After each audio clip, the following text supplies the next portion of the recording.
दोस्तों आज मैं आपको बताऊंगा आपके फ़ोन से रिलेटेड कुछ प्रॉब्लम्स के बारे में और उनका सॉल्यूशन भी दूंगा।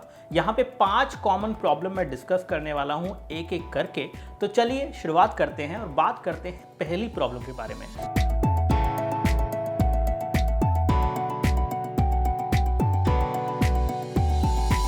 पहली प्रॉब्लम कुछ इस तरह से है कि कई बार ऐसा होता है कि आपका फ़ोन जो है पानी में गिर जाता है और उसके बाद आपको लगता है कि अब क्या, लेकिन फिर भी वो फ़ोन सर्वाइव कर जाता है। अब फ़ोन अगर आपका सर्वाइव कर जाता है तो मेजर जो प्रॉब्लम आती है ज़्यादातर लोगों को वो ये है कि उनके फ़ोन का स्पीकर ठीक से काम नहीं करता है, यानी कि जितनी आवाज़ उसमें पहले आ रही थी उतनी अब नहीं आ रही है और आप चिंतित हो जाते हैं कि भाई स्पीकर के अंदर पानी चला गया है। अब उसके लिए आप कुछ नहीं कर सकते, आपको इसको सर्विस सेंटर लेके जाना होगा। लेकिन अगर आप चाहें तो सर्विस सेंटर ले जाए बिना भी एक ऐप को ट्राई कर सकते हैं जिससे आपके फ़ोन का स्पीकर फिक्स हो सकता है। इस ऐप का नाम है क्लियर स्पीकर और इस ऐप को आप डाल लीजिए अपने फ़ोन में। तो अगर आपके फ़ोन के स्पीकर के अंदर कुछ डस्ट पार्टिकल्स हैं या फिर पानी वगैरह है तो इस ऐप से ज़्यादातर लोगों का प्रॉब्लम सॉल्व हुआ है। और उस केस में अगर आप इस ऐप को चलाएंगे तो आप देख सकते हैं कि इसके ऐप के इंटरफेस में आपको सिंपल ऑप्शन मिल जाते हैं और आप किस तरह से अपने फ़ोन के स्पीकर को रिपेयर कर सकते हैं वो भी खुद।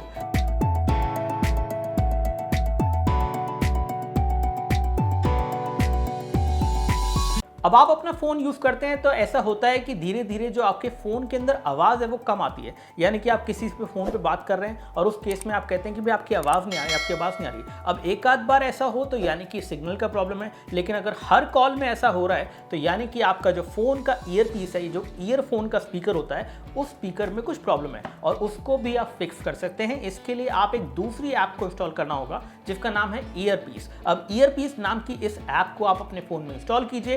इस ऐप का कोई इंटरफेस एज सच नहीं है, इसका सिर्फ एक आइकन आपको मिलेगा। उस आइकन पे आप क्लिक कीजिए और उसके बाद ये आपको बताएगा कि किस तरह से आप अपने फ़ोन का ईयरफोन स्पीकर क्लियर कर सकते हैं और ये आवाज़ ठीक हो जाएगी आपकी। खासतौर से आपकी जो ईयरफोन की वॉल्यूम है वो बढ़ जाएगी और आप कॉल्स में बेहतर सुन पाएंगे। आप अपने फ़ोन का जो वॉल्यूम है वो भी यहाँ पे बूस्ट कर सकते हैं, ना सिर्फ ईयरपीस पे, साथ ही साथ जो आपका मेन स्पीकर है उसकी वॉल्यूम भी आप बढ़ा सकते हैं इस ऐप के थ्रू।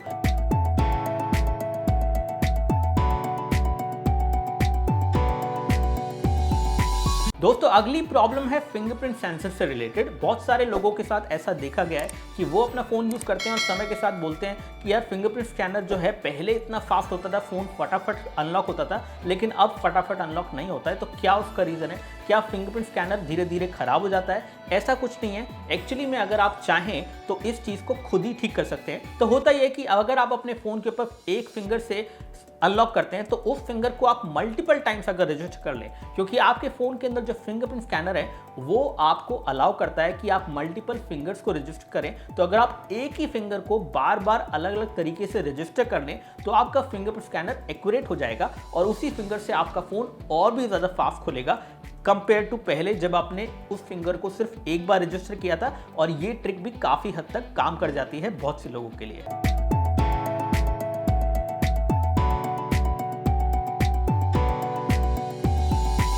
अगली प्रॉब्लम बहुत ही कॉमन प्रॉब्लम है और वो है लो बैटरी वाली प्रॉब्लम, यानी कि आपके फ़ोन का जो बैटरी बैकअप है वो पहले से बहुत कम हो गया है और आपका फ़ोन जो है 10-20% पे जाकर ही फ़ोन स्विच ऑफ हो जाता है या उससे पहले स्विच ऑफ हो जाता है, जबकि पहले वो बिल्कुल ज़ीरो तक चला जाता था। इसका ये रीज़न होता है जब आप अपने फ़ोन को यूज़ करते हैं तो इन फ़ोन्स के अंदर होता है एक लिथियम आयन बैटरी। अब लिथियम आयन बैटरी के कुछ नंबर ऑफ साइकिल्स होते हैं और वो साइकिल जैसे जैसे पूरे होने लग जाते हैं बैटरी जो है उसकी सिचुएशन डिग्रेड होने लगती है। तो ऐसे में अगर आप चाहते हैं कि आपका पुराना फ़ोन सही से काम करे और अच्छा बैटरी बैकअप आपको दे तो कुछ बातों का आपको ध्यान रखना है। पहली बात, उस फ़ोन को आपको स्विच ऑफ नहीं होने देना है। ऐसे में आप पावर बैंक कैरी करें और फ़ोन को स्विच ऑफ ना होने दें।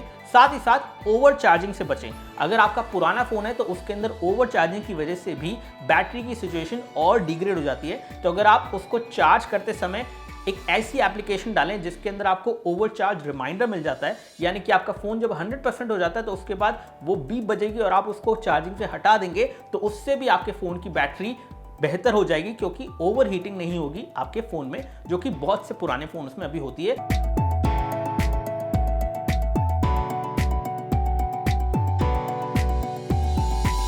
पांचवी प्रॉब्लम फोन के डिस्प्ले ब्राइटनेस से रिलेटेड है। कई बार ऐसा होता है कि जब आप अपने फ़ोन पे कुछ भी देख रहे होते हैं, कुछ पढ़ रहे होते हैं और आउटडोर में आप यूज़ कर रहे हैं फ़ोन को, यानी कि घर से बाहर कहीं हैं, तो उस केस में फ़ोन काफ़ी रिफ्लेक्टिव लगता है डिस्प्ले पे और वो दिखती नहीं है चीज़ जो भी आप देखना चाह रहे हैं। तो इसका सबसे बड़ा रीज़न ये है कि फ़ोन की जो ऑटोमेटिक ब्राइटनेस सेंसर है वो ठीक से काम नहीं कर रहा है। तो ऐसे में आप अपने फ़ोन की ऑटोमेटिक ब्राइटनेस को डिसेबल कर दें और मैनुअली ब्राइटनेस को एडजस्ट कर लें। ये सबसे आसान तरीका है इस प्रॉब्लम को ठीक करने का। लेकिन इसके बाद भी कुछ और तरीके हैं जिसके थ्रू आप अपने फ़ोन की डिस्प्ले की ब्राइटनेस को बढ़ा सकते हैं। इसके लिए आपको एक एप्लीकेशन इंस्टॉल करनी है जो कि फ्री एप्लीकेशन है, प्ले स्टोर से मिल जाएगी आपको। इसका नाम है लक्स लाइट और लक्स लाइट में जाके आप अपने फ़ोन की डिस्प्ले ब्राइटनेस को बूस्ट कर सकते हैं, जिससे आपका डिस्प्ले और भी ज़्यादा ब्राइट हो जाएगा। और इस तरह से अगर आप इन बातों का ध्यान रखते हैं तो आपके फ़ोन की डिस्प्ले ब्राइटनेस का ये प्रॉब्लम आपके लिए सॉल्व हो सकता है। मुझे उम्मीद है आपको वीडियो पसंद आया है, तो वीडियो को लाइक कीजिए और शेयर कीजिए अपने दोस्तों के साथ और इस तरह के और वीडियोस के लिए लाइक एंड सब्सक्राइब कर लीजिए।